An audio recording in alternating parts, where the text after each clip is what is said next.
이제 세 번째 주제에 대해서 이야기를 나누겠습니다. 세 번째 주제는 현장 전도, 전도의 실제에 관한 이야기입니다. 지금까지 우리에게 알려진 전도의 방법은 다양하지요. 어떤 의미에서는 전도의 전략이나 방법이란 시대에 따라서 그리고 전도 대상자에 따라서 얼마든지 달라질 수가 있습니다.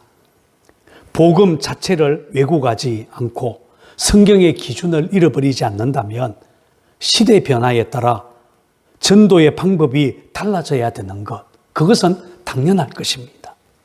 우리가 알다시피 전도의 핵심은 그리스도에 관한 이야기, 다시 말하자면 하나님이 우리 인간을 어떻게 사랑했는지, 우리를 죄와 지옥의 심판에서 어떻게 구원하셨는지 그 좋은 소식을 나누고 보여주는 것이다 라고 할 수 있습니다. 어떻게 나누는 것이 더 효과적이냐, 하나님의 사랑을 어떻게 잘 보여줄 수 있을까라고 하는 것이 전도의 방법일 것입니다. 아마 전도의 방법을 크게 세 가지로 나눌 수 있겠죠. 첫 번째는 하나님의 진리를 선포하는 방식입니다. 개인 전도나 또는 노방 전도 이야기입니다.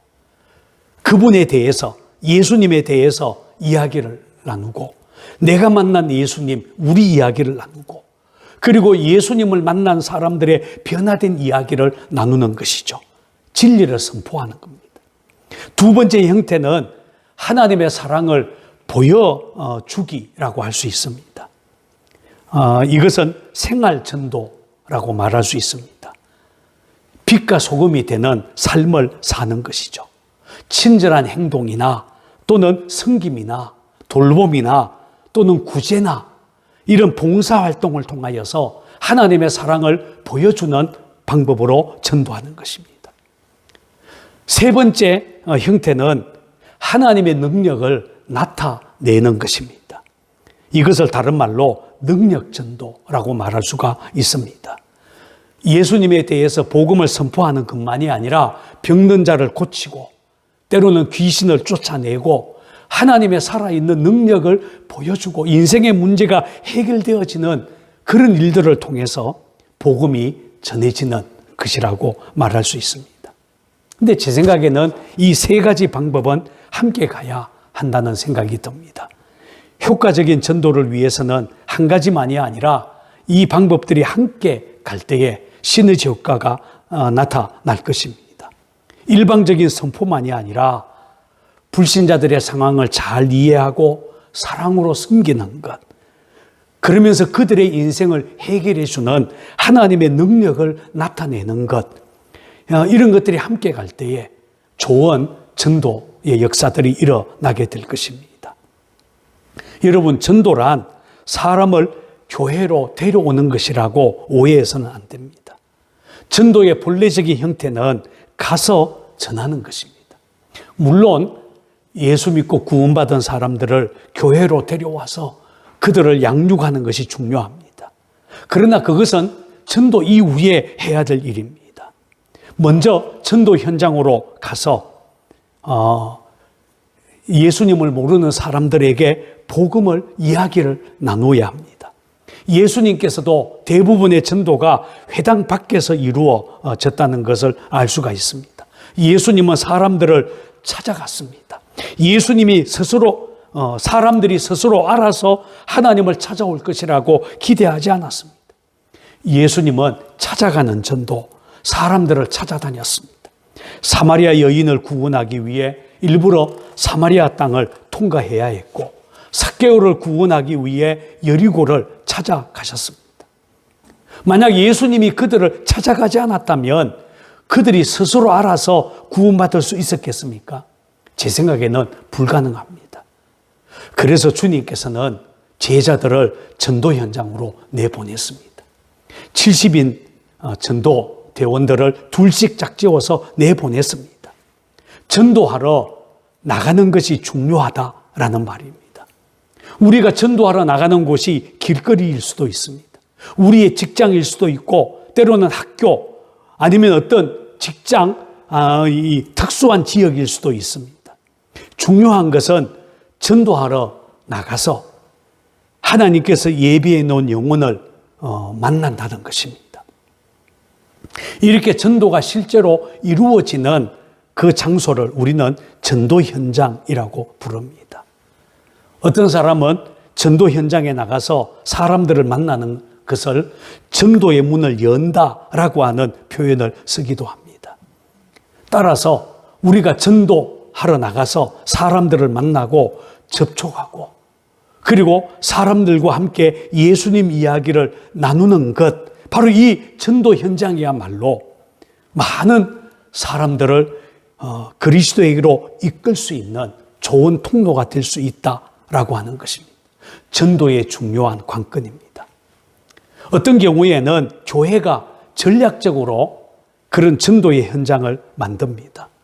사람들이 많이 모이는 장소, 사거리나 마트 입구나 어떤 공원이나 이런 것을 전도 현장으로 정하고 그곳에 지속적으로 전도하는 사람들, 전도팀들을 내보내는 것입니다.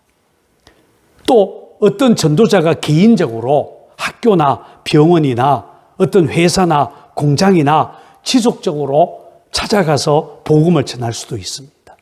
바로 이런 장소들이 전도 현장입니다. 중요한 것은 우리가 이런 전도 현장을 가지고 전도하러 나가는 것이 너무너무 중요하다는 것입니다. 저 같은 경우에는 개척교회를 할 때에 열심히 전도를 했었는데 가만히 생각해 보니까 일주일에 한 14군데 정도를 전도 현장으로 만들고 다녔던 것 같습니다. 예를 들면 주일 저녁에는 청량리역 광장에서 전도팀들을 데리고 나가서 전도했습니다. 대학 캠퍼스에 들어가서 전도를 했었는데 고려대학부터 시작해서 여러 서울 동쪽에 있는 대학 캠퍼스를 다녔습니다. 또 석계역 부근에 있는 병원에 들어가서 전도하기도 했고 중학교, 고등학교, 초등학교 이런 학교에 들어가서 선생님들에게 때로는 아이들에게 전도하기도 했습니다. 직장에 들어가서 전도하기도 했는데 주로 시누이들을 통하여서 전도했습니다.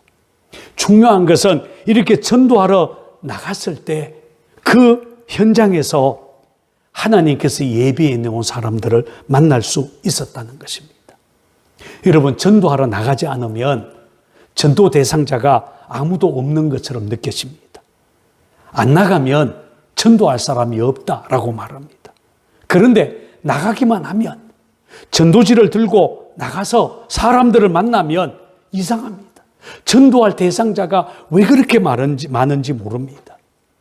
하나님이 사람들을 자꾸 만나게 해 주십니다.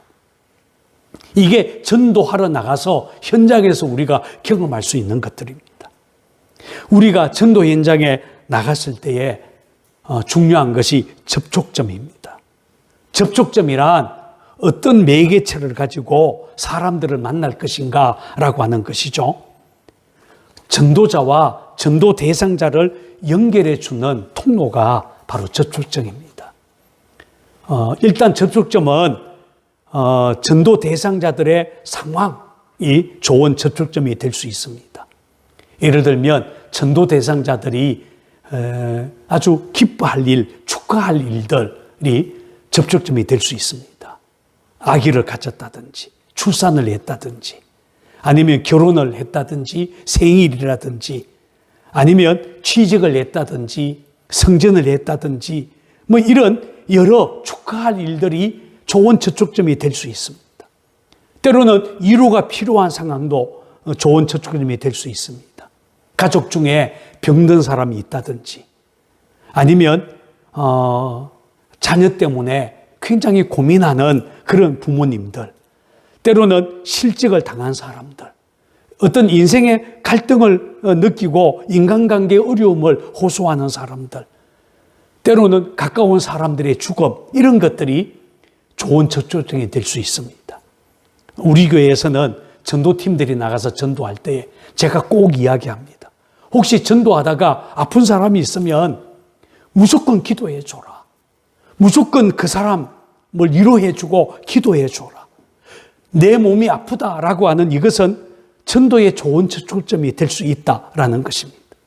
그 외에 막 이사 왔다든지, 때로는 업종을 바꾸었다든지, 때로는 여가 활동을 하고 있다든지, 이런 것들도 좋은 접촉점이 될 수가 있을 것입니다. 또 교회에서 준비한 전도용품도 좋은 접촉점이 될 수 있습니다. 예를 들면 교회에서 절기 때 만든 전도용품, 예를 들면 부활절 계란 같은 거, 또 추수감사 전날 과일 같은 거, 크리스마스 때에 어떤 성탄 선물, 이런 것들도 좋은 접촉점이 될 수가 있습니다. 때로는 동네를 청소하는 것, 먼저 인사하는 것, 미소 짓기, 또는 이렇게 빈터에 꽃 심기, 음식을 나누기, 때로는 마사지, 지압, 이런 것들도 불신자들과 만날 수 있는 좋은 접촉점이 될 수가 있습니다. 여러분, 저는 제가 살고 있는 아파트 사람들에게 전도하기 위해서 제가 하는 두 가지 일이 있습니다. 하나는 기도입니다. 제가 살고 있는 아파트는 25층짜리입니다. 저는 11층에 삽니다. 새벽 기도를 마치고 집에 갈 때에 보통은 엘리베이터를 타지 않고 걸어서 올라갑니다. 그리고 한 집 한 집 문고리를 붙들고 기도합니다.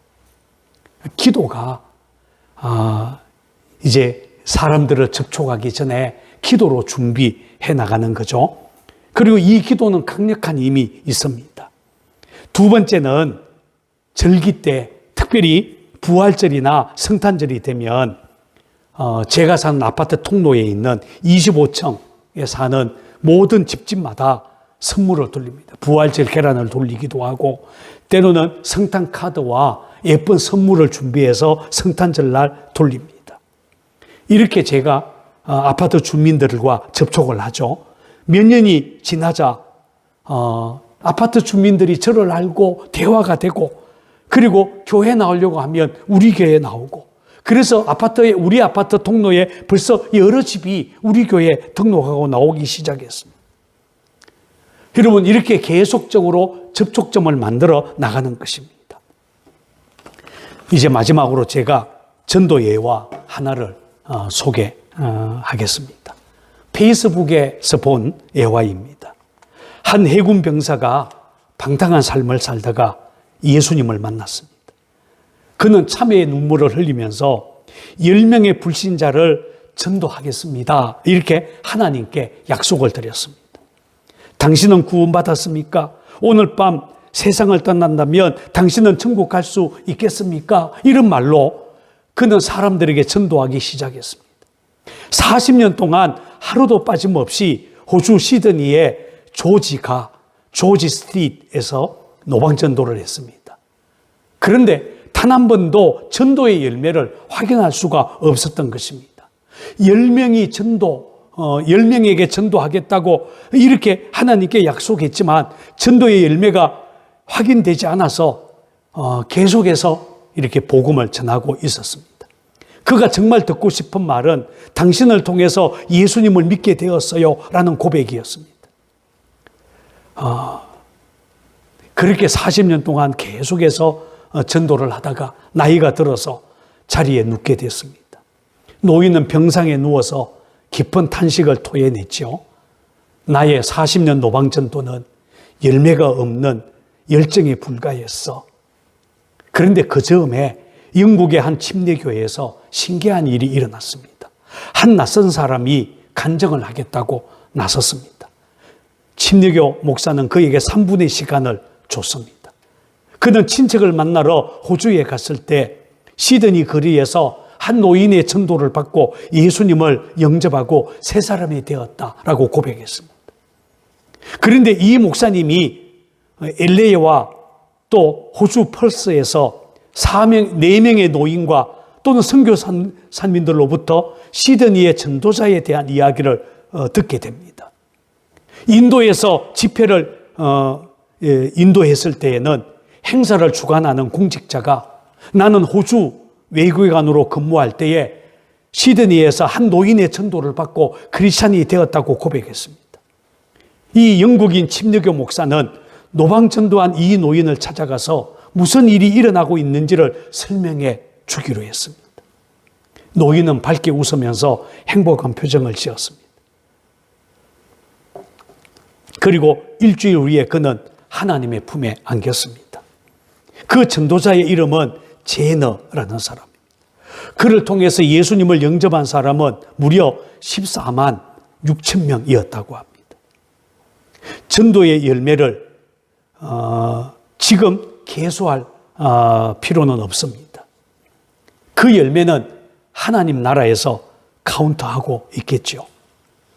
우리가 전도를 포기하지 않고 그리고 계속해서 전도한다면 하나님은 반드시 역사하실 것입니다. 여러분, 전도를 한번 도전해 보십시오. 하나님이 함께 하실 것입니다.